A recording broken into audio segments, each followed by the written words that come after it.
Qadrli do'stlar, hammaga xayrli kun. Bugungi mavzuyimiz blockchain haqida.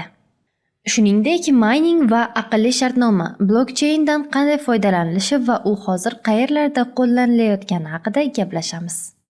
Ko'pchilik blockchain tushunchasini kriptovalyuta tushunchasi bilan adashtiradi. Aslida esa bu ikki xil tushuncha. Kriptovalyuta bu blockchain ichida ishlatiladigan ichki valyuta. Blockchain esa texnologiya. So'zma-so'z tarjima qilganda bu bloklarning uzluksiz zanjiri. Ya'ni bu markazlashmagan, taqsimlangan, o'zgarmas raqamli ma'lumotlar bazasi bo'lib, kriptografik usulda bog'langan bloklardan tashkil topadi. Bu baza yagona markazga ega emas, u tranzaksiyalar haqidagi ma'lumotlarni saqlaydi va bu ma'lumotlar bloklar deb ataladi. Har bir blok o'z belgisiga va undan oldingi blokka havolaga ega.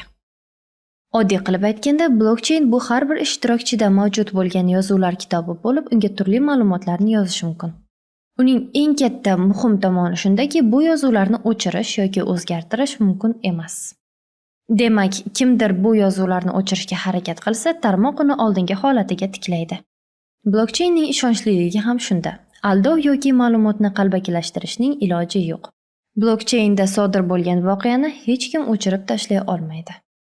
Shuning uchun blockchain keng ko'lamli xizmatlarda, masalan, shartnomalar, moliyaviy hujjatlar, aksiyalar, tranzaksiyalarni yaratishda qo'llanilishi mumkin. Tranzaksiyalar blockchainda darhol amalga oshadi. Uning yana bir afzalligi anonimlik. Bitim boshqa ishtirokchilarning xabarisiz amalga oshadi. Bitimlar uchun komissiyalar minimal bo'ladi, chunki vositachilar bo'lmaydi. Texnologiya yagona ma'lumotlarni saqlash markazisiz, peer-to-peer asosida ishlaydi. Ishonchlilik blockchaindagi tranzaksiyalarni bekor qilish mumkin emas. Masalan, siz uy sotib oldingiz va blockchainda aqlli shartnoma orqali ma'lumotni rasmiylashtirdingiz. Bu yerda hech qanday firibgarlik bo'lishi imkonsiz. Hech kim bitimni bekor qila olmaydi yoki uni o'z nomiga ham o'tkaza olmaydi. Chunki blockchainda yozuv saqlanadi va kimdir uni o'chirsa ham qayta tiklanadi. Xulosa, blockchain har qanday ma'lumotlarni saqlash uchun ideal joy.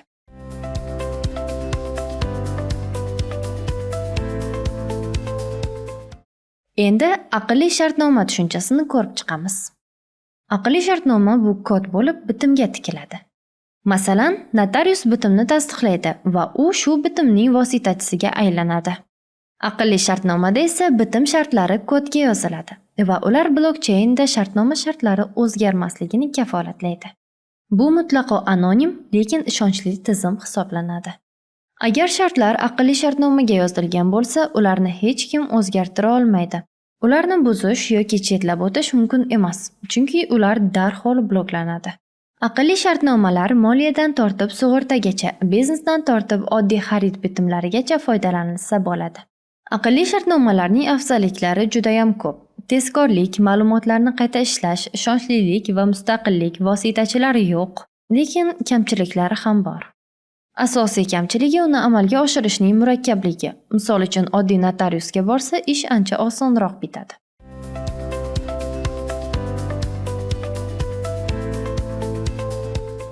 Blockchain hozir qayerda qo'llanilmoqda?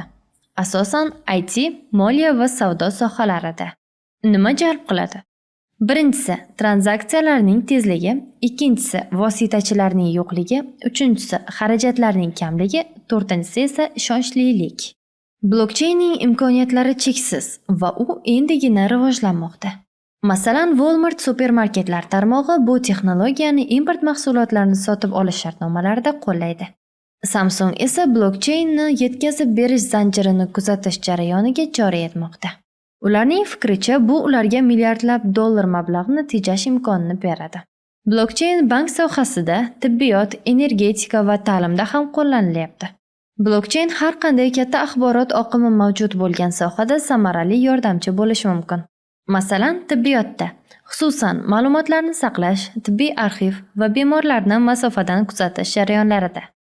Yoki kadastrda. Yer hisobini yuritishda blockchain reyestri ma'lumotlarni soxtalashtirishga yo'l qo'ymaydi va korrupsiyani oldini oladi. Blockchain allaqachon hayotimizga kirib keldi. Kelajak uniki.